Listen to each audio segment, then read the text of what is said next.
First, let me thank you very much for the very kind invitation to attend your conference on the determinants of social development and the road to Rio plus 20.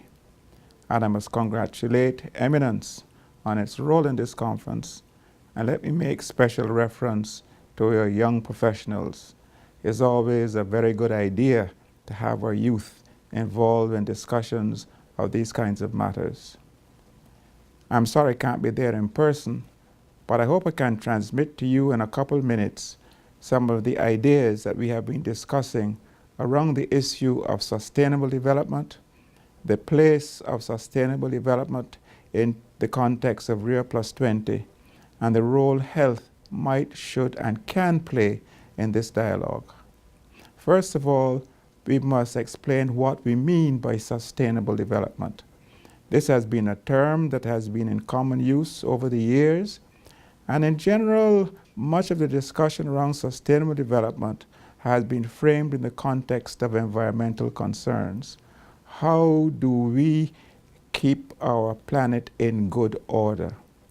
But more recently, there has been the idea that the focus should equally be on the kind of development that we seek, not only on the sustainability of that development. And the kind of development we seek, the kind of development which we wish to be sustainable, is human development. How do human beings adopt, get, and maintain those capabilities that allow them to be what they can be? How do they maintain those freedoms to allow them to be all that they can be? And we believe that if human development is to be sustainable, that if human development, as I've described it, becomes central to much of our current discourse, then we have to consider the area of health. That health is an important aspect of this human development. And we've contended that health should be seen in two lights. Health should be seen as an end of that development. People wish to be healthy. And also, health should be seen as an instrument of that development. And development can only be sustainable if we are healthy.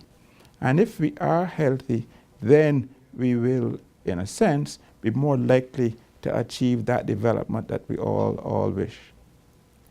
Now, we accept that in our basic definitions of health, we refer to it as being not the absence of disease, but a positive state.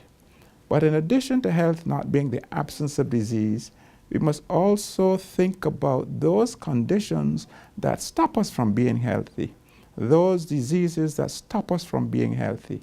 And as in this context, I want to raise the issue of the non-communicable diseases, basically the cardiovascular disease, cancer, diabetes, and chronic respiratory disease. I know that from what I have read, that these diseases are not foreign to your thinking in Bangladesh.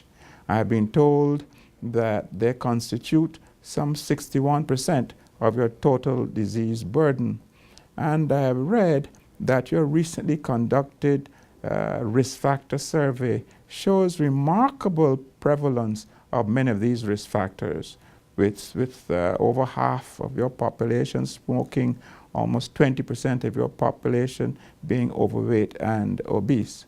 Thus, we must take account of these non-communicable diseases when we consider how our development should be sustainable.